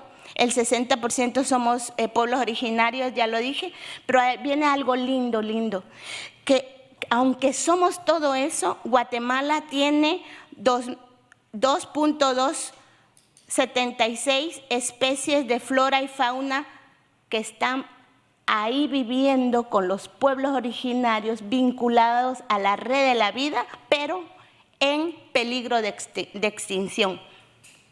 O sea, hay una biodiversidad que ustedes no van a encontrar en otros lados, pero lamentablemente las empresas están llegando. Bueno, de mi situación, vamos a ponernos en primera persona, porque a eso vine rapidito, a ver si no, ¿cómo vamos de tiempo? Llevamos 20 minutos. Vamos bien, muy bien. Entonces, vi ayer que alguien preguntaba, entonces así voy a hacer yo, dije. De mi situación, aquí les pediré que como compromiso de reciprocidad, ya están viendo que estoy dejando compromisos ahí, ya estoy lanzando, o sea, quiero que estemos despiertos y despiertas, o sea, que venimos a asumir compromisos emancipatorios. Entonces aquí quiero pedirles que se vinculen con una expresión de reciprocidad que tenemos que se llama tzcat. Tzcat allá es yo soy tú y tú eres yo. Sanando tú, sano yo, sanando yo, sanas tú. Es la reciprocidad de la sanación. Y se los pido para que ustedes más o menos se metan en mis zapatos, diríamos, y pueda yo, o sea, que ustedes sientan lo que estoy sintiendo en estos momentos de mi vida en el caminar. Soy perseguida, en principio, soy perseguida y soy atacada, y soy perseguida, atacada, estigmatizada y he sido torturada hasta extremos perversos, que aquí me quedaría toda la tarde explicándoles, y con una situación más perversa de ser criminalizada, no solo, y aquí escuchen profundamente porque me atacan, no solo por llevar una lucha contra las empresas transnacionales, que nos encanta porque hemos sacado un montón de mi territorio, sino también por las luchas contra los patriarcados. Y digo patriarcados en plural porque no solo tenemos que vivir los patriarcados de Occidente, que son todos los que aquí se llevaron, ¿se acuerdan? La época de la colonización, no lo tendría que recortar, pero bueno. Allá también hay expresiones propias, originarias, ancestrales, patriarcales. Entonces nosotras a veces bromeando decimos, puchica, ¿qué patriarcado es el más jodido? ¿El de Occidente o el maya? El maya quizá porque es el que más nos conoce ahí adentro. Eso también está generando la persecución contra mí. pero también somos la expresión de la rebeldía y la dignificación de la resignificación de mi ser maya, que en Guatemala no me dicen, mucha gente aún no me dice maya. A mí me dicen patarrajada, porque usamos mucho caite. Caite, chancletas. Me dicen bochinchera, guerrillera.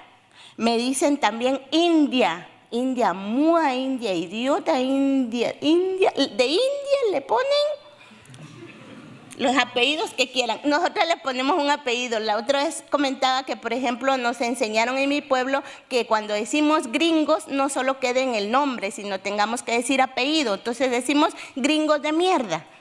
O sea, no solo gringos, tenemos que decir el apellido.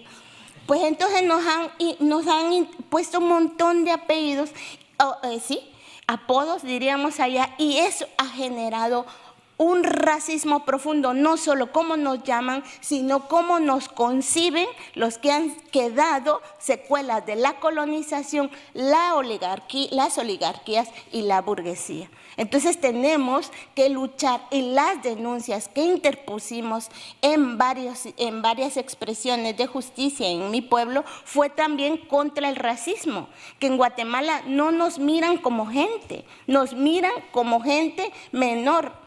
Nos miran como gente a veces sin alma, como decían aquí. Hay una película muy buena que se llama Controversia, y es un debate que se tenía en aquel entonces, estos frailes creo que les dicen, que si nosotras teníamos alma o no teníamos alma, así que estaban preguntándose, pero esa es una película muy buena. Pero de ahí surge también toda la expresión de colonización. Cuando yo llegué aquí a Europa, me di cuenta de las entrañas del racismo profundo que se vive acá. Yo he pasado muchas expresiones de racismo acá en Europa. Yo me voy feliz de acá de Lanzarote porque no vi ninguna expresión de racismo. Y eso lo saludamos los pueblos originarios. Quizá tuve suerte, quizá han dado campañas, quizá. Me quedaré con el quizá.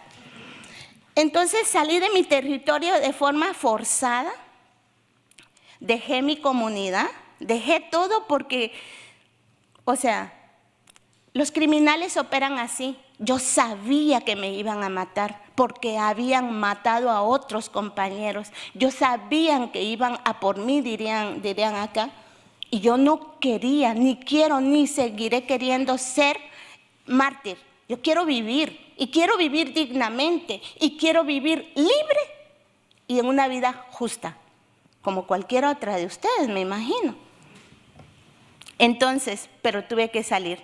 En términos generales, salí como muchos de quienes migran o migramos, y esta salida no la queremos hacer, de veras que no la queremos hacer. Y cuando yo les digo eso, es que me vinculo profundamente con las personas que están saliendo, las niñas y los niños que están siendo encarcelados por las políticas neoliberales, genocidas y no sé qué otros sidas podríamos expresar de Trump, donde están encarcelando en la frontera a los niños.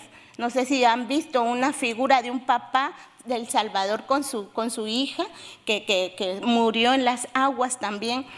Entonces, yo sé que es salir con un profundo arraigo a la vida, a la comunidad, a la territorialidad, a la historia, a la memoria de lo que vivimos allá. No queremos salir. Por eso les pedimos que ustedes dignamente recuerden que sus ancestras y sus ancestros en algún momento de la historia se movieron, porque no reconocer eso también es un delito de lesa humanidad por lo que está pasando allá. Yo menciono lo de Trump, pero acá también, en todas las expresiones. A mí me explicó bastante Elena Maleno, que está también criminalizada. Y entonces esas expresiones perversas que se dan en los territorios es por la que tenemos que salir. Como defensora, yo soy defensora del territorio, tengo medidas cautelares de la CIDH y soy parte del consejo, un consejo que me decía aquí Fernando, que saludo también, gracias por la invitación, ¿por dónde estará Fernando? Y me gusta decirlo porque Fernando se llama mi hijo, pero también porque me gusta el nombre.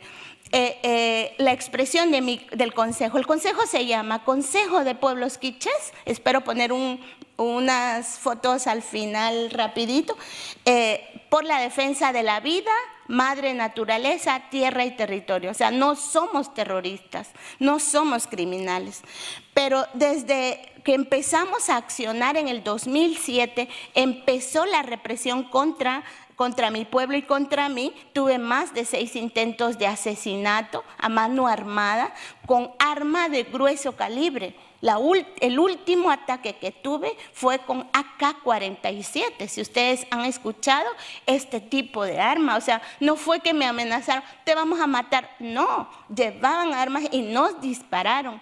Pero también cuando en el 2012 tuve una de los ataques, bajaron a las compañeras, las ensangrentaron, a una le quitaron los dientes de frente porque eran sicarios de otro lado y me estaban buscando. Y la compañera dijo, yo soy Lolita. Entonces la bajan y la golpean, luego bajan a otra y así, en fin. De ahí salió una campaña muy linda que se llama Yo también soy Lolita.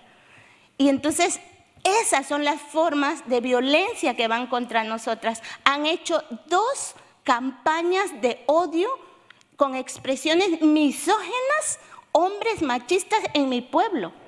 Y lo han hecho ahí saliendo de manifestar, así con sus pancartas, que nosotras hacemos muchas manifestaciones con pancartas, diciendo fuera Red Más, fuera Monsanto, todas las empresas.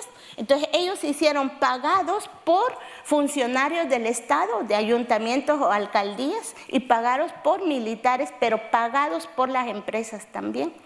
Entonces, y me han amenazado de tantas formas.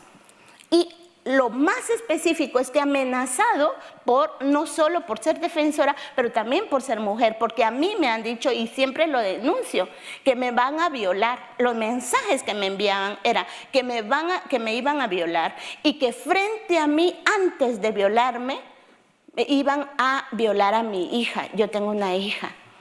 Si ustedes se imaginan lo profundo y lo doloroso que es saber que ese es un plan contra una.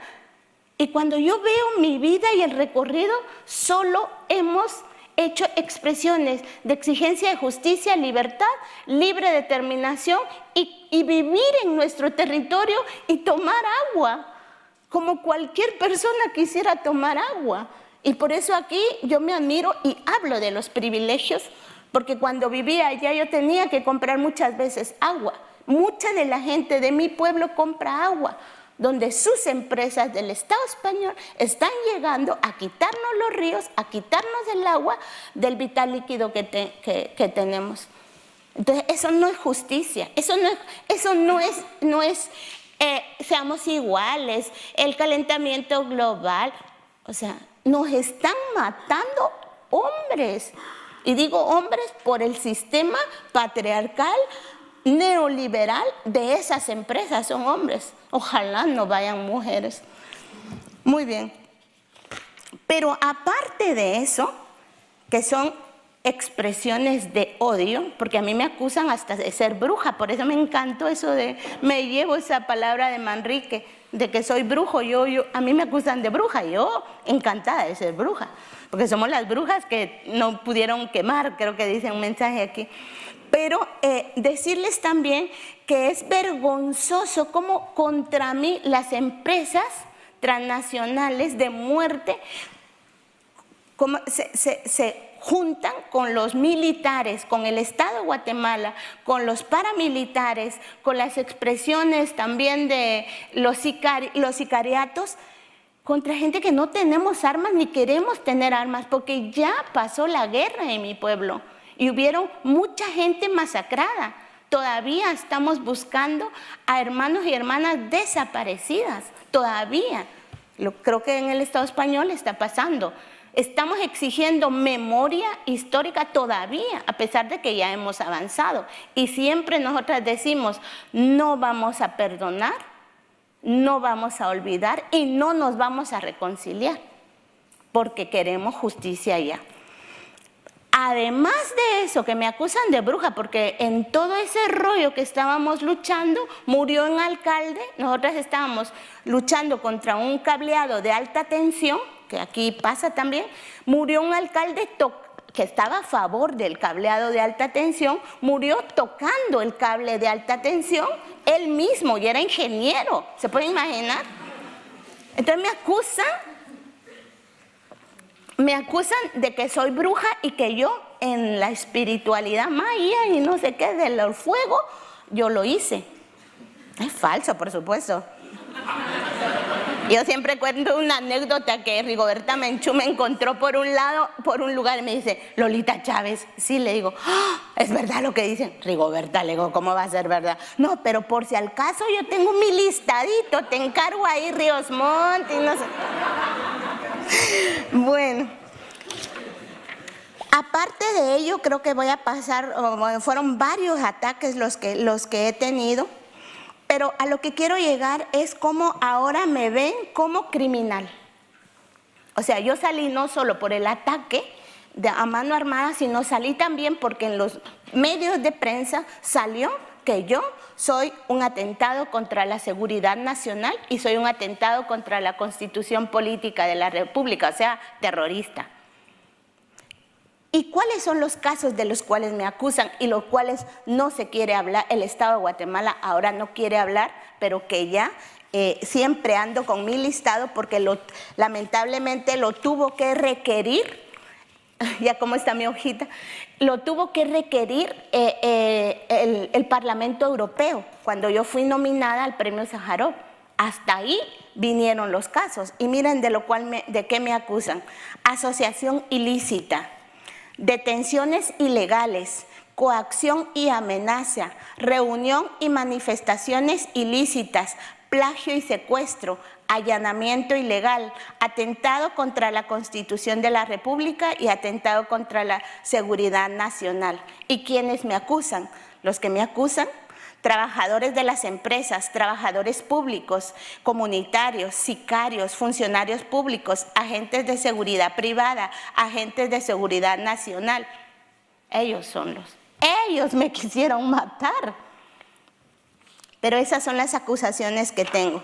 Somos defensoras, muchas estamos siendo perseguidas de esta forma y quiero pasar inmediatamente a las empresas, a ver si me da tiempo más o menos decir quiénes son algunas, porque no todas, pero una que me encanta decirlo es la construcción del proyecto hidroeléctrico Renace de ACS de Florentino Pérez y sus secuaces sobre nuestro río del pueblo maya Cabón, que es un complejo hidroeléctrico en un tramo de aproximadamente 30 kilómetros en el municipio donde está el río Carchá. He de decir, como premisa inicial, que este caso es una expresión de fuertes violaciones a los derechos humanos, pero lo cual ha sido denunciado y todo ha quedado en la impunidad. Lo que nosotras luchamos cuáles fueron los delitos o las fuertes violaciones a nuestros derechos. Uno, en todo como el pueblo maya en Guatemala. Uno, se violentó el convenio 169 de la OIT en tanto no se realizó la consulta en la comunidad afectada. Luego, decirles también que otro de los aspectos que estamos denunciando es que esta empresa inicialmente llegó con amenazas, o sea, quitó tierras amenazando a la gente, amedrentando a la gente y metiendo 3 instituciones privadas, 3 instituciones de seguridad. Uno, el ejército, porque fue a quemar la milpa que estaban sembrada. La milpa para nosotras es sagrada, pero fueron y llegaron y atacaron quemando la milpa, pero también entraron, el ejército, la seguridad nacional y luego una seguridad privada que la propia empresa paga. O sea, 3 tipos de instancias de seguridad. Pero también decirles que esta empresa llegó a un territorio que estaba en manos de unos alemanes, que han llegado alemanes allá también, y donde ellos ya tenían una, ¿cómo decirles? Un programa, subsidio, esa es la palabra, subsidio, en donde el gobierno les daba dinero para la reforestación supuesta, que es monocultivo forestal que decimos, a través del programa Red Más y Red Plus, que es lo que el Banco Mundial está diciendo que es una solución hacia el cambio climático. Imagínense, les dan dinero a estas empresas sanguinarias. Eso estaba pasando ya en Guatemala. Pero también se unió a una familia que nos ha despojado históricamente de tierras, que es la familia Gutiérrez Bosch. Y el grupo de empresarios que se vincula con ellos no es solo ACS de Florentino Pérez, que cuando yo lo digo sacan solo su nombre, pero hay otras españolas. Está Grupo Cobra de España, está Ingeniería Civil Internacional Incisa de España, Aldesa de España, Obras Subterráneas Sociedad Anónima, OSA de España, Proinelca Power de España, Ener Resources de Panamá. Estas son las empresas que se vinculan con Florentino Pérez.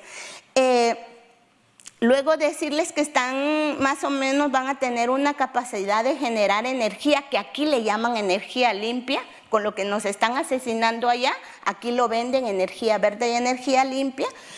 Van a generar más o menos 306 megawatts, ¿sí? Así se dice, lo que podría ser que se considere como la hidroeléctrica más grande de Centroamérica, pero decirles que los pueblos no necesitamos una hidroeléctrica más grande de lo que sea, porque ya con lo que generamos, dicho sea de paso, en mi departamento ya abastecemos a las comunidades, pero además donde está esta empresa, el 3% nada más de la gente está abastecida de energía. O sea, no dejan energía en el territorio donde sacan energía de ríos que han sido cuidados históricamente por las comunidades. ¿Ustedes creen que es justo esto? Eso no es justicia climática, eso no es justicia ambiental, eso es, ¿cómo le dicen? Como genocidio, femicidio, etnocidio, ecocidio. Muy bien. Pero también hicieron desapariciones forzosas, porque hay compañeros que no han aparecido a la llegada de estas empresas y hubieron conflictos donde desaparecieron. Hay encarcelados, uno de ellos es el que me envía esta carta. Hay amenazas de muerte, destrucción de caminos vecinales, destrucción de milpas sagradas por el paso de maquinaria pesada, cooptación de líderes, cierre de acceso al paso de huertas y al río mismo, desviación de ríos, generación de alta conflictividad social. Eso está haciendo ACS. Y aquí le tienen un miedo en denunciar al Florentino Pérez porque es dueño del Real Madrid y que dice que el Real Madrid es lo máxima expresión plus del fútbol. Pues me vale que sea máxima expresión del fútbol. Me vale porque a los jueces los tiene ahí en primer palco, creo que le dicen, en Guatemala. O sea, esos juegos ya los conocemos. Y sabemos que a través de los medios de comunicación son como monopolizan también la idea de que son los magnates buenos y que son los que están generando utilidades para el Estado español y que están generando también desarrollo, un falso desarrollo, porque una de las preguntas que le tenemos a la humanidad es ¿energía para qué? ¿Energía para quién? Eso es lo que también estamos exigiendo. tenía otro caso, no sé si da tiempo, pero bueno, es un caso en donde llegó otra empresa también minera y en donde, como la gente no se salía de sus territorios, esta empresa lo que hizo fue que envió al ejército y el ejército violó a más de 11 compañeras defensoras en los territorios, violaciones sexuales y torturas. Ahora, yo les hablé de las violaciones sexuales en aquel entonces, pero ahora también está pasando eso en la llegada de las empresas transnacionales. Ha habido otra Goldcorp que está en otro lado, que no es de acá, es canadiense. O sea, las empresas se reparten nuestro territorio como que estuvieran jugando esas cartas. Yo he visto que el AS, que el CAE, no sé qué cartas, así se distribuyen nuestro territorio. Pero no, los pueblos siempre hemos estado en movimiento y les hemos demostrado, y ahí viene una expresión esperanzadora, que organizadas en forma democrática, pacífica, en libre determinación, hemos logrado ganar varias batallas. ¿Por qué me persiguen? Porque en mi pueblo paramos 32 licencias mineras. Por supuesto que eso no les va a agradar a toda la economía, ni nacional, ni mundial, ni geopolítica, ni macroeconómica, ni todo eso que dicen en las economías.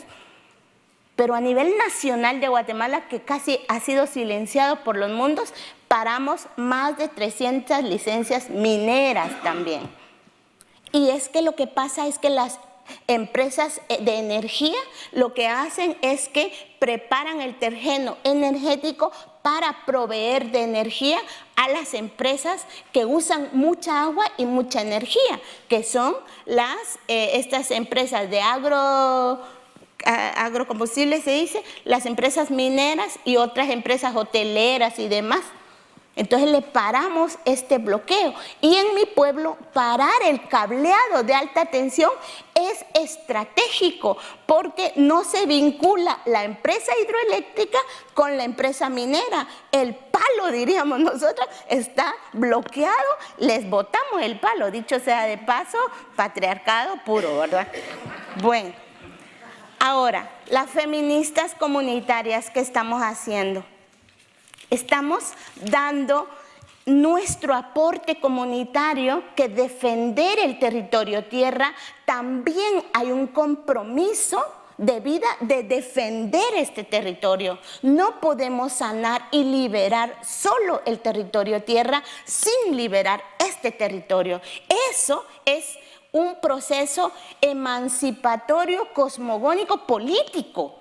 Porque a los patriarcados no les parece que este territorio esté lleno de amor, esté expresando procesos de sanación como lo hacemos. Miren cómo estamos energizadas con la naturaleza, con el aire, con la madre tierra, con el mar, con las medicinas ancestrales, a pesar de todo lo que hemos pasado.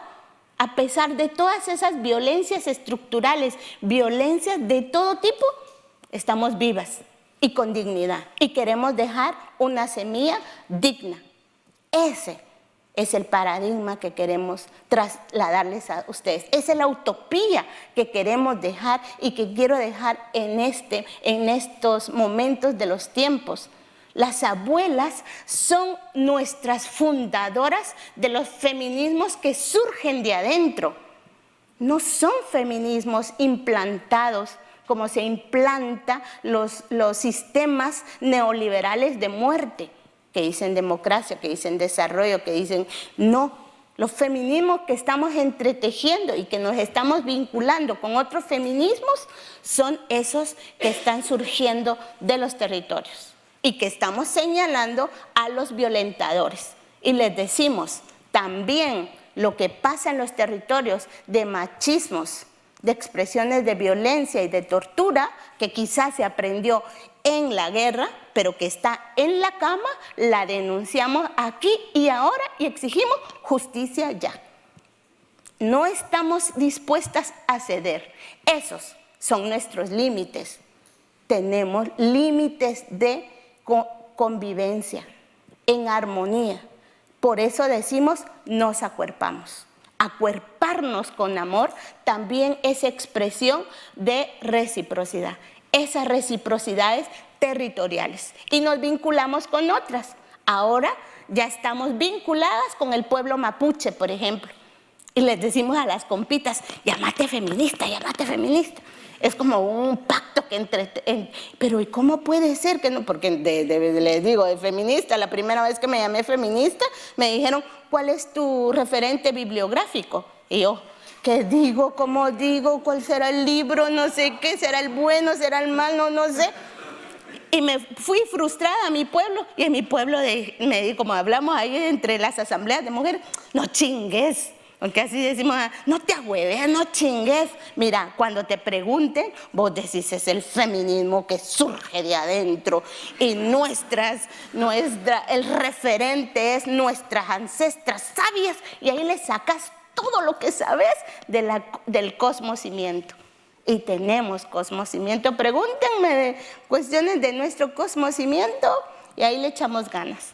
Quiero presentarles para finalizar unas fotos de la consulta, si me dan tiempito, pero si me ayudan aquí, diría, a ver, rapidito, de la consulta, porque es un procedimiento autónomo, a ver si lo busco acá, consulta donde paramos a las empresas transnacionales, las 32, consulta comunitaria de buena fe, Santa Cruz del Quiché, así se llama. Lo preparamos durante 2 años. Consulta Santa Cruz, uy, no lo tienen aquí, diría. Consulta comunitaria de buena... ¿La primera? Consulta, sí, a ver. Creo que sí, podría ser. Es que hay unas fotos. En imágenes, muy bien. Ay, gracias.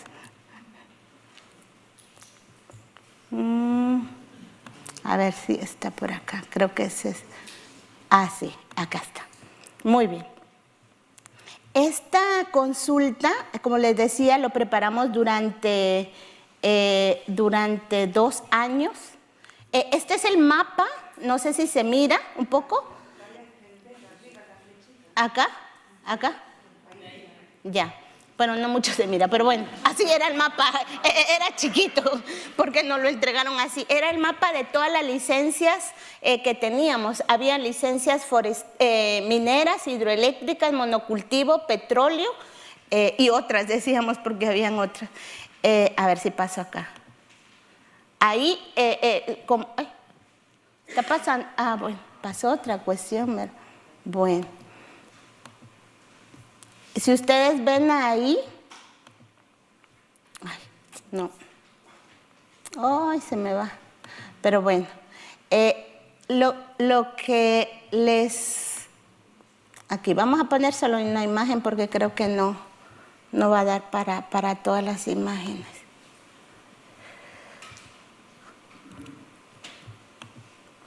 Ay, no, es que quería enseñarles lo comunitario. ¿Alguien me puede venir a apoyar? ¿Cómo seguirles en el mismo de mi mundo? Ahí. Agrandarlo. No, las otras fotos que están ahí en mi mundo. Ya, ajá. Si me apoyas Bueno, entonces... que no es eso, pero la idea es que, gracias, la idea es que en las comunidades, esa es una, por ejemplo, a mí me eligieron en un marco de 87 comunidades y si ustedes miran al fondo, la mayoría son hombres, fuimos poquitas las que nos eligieron y no sabían que ya estaba nuestro camino hacia el feminismo comunitario y se jodieron porque después dijeron, ¿cómo elegimos a estas mujeres? Entonces, por supuesto que hubo mucha represión del Estado de Guatemala, si ustedes ven ahí los militares metidos en todos los territorios, pero la expresión fue muy mágica porque si ustedes ven ahí, esa es una asamblea, 87 asambleas tuvimos al unísono, la misma fecha, y en esas asambleas se determinó que estábamos en contra de las empresas. Luego esto lo llevamos en el registro y todo, y sacamos un conteo donde todas las personas estábamos en contra de las empresas mineras. El Estado de Guatemala dijo que no lo iba a reconocer, y la gente decía, ¿qué nos importa que no lo reconozca? Nos vale sus leyes. Y la Constitución la partían así, la quemaban, en fin, hicieron muchas expresiones de dignificación de la decisión del no. Y lo que se hizo fue que cada tiempo las asambleas fuimos teniendo asambleas permanentes hasta la fecha. Eso fue en el 2010, y hasta la fecha mantenemos las asambleas para cuidar nuestra determinación y para cuidar que los mineros no lleguen. Así que si ustedes llegan a mi territorio, no lleguen como turistas y mucho menos como mineros. Muchas gracias.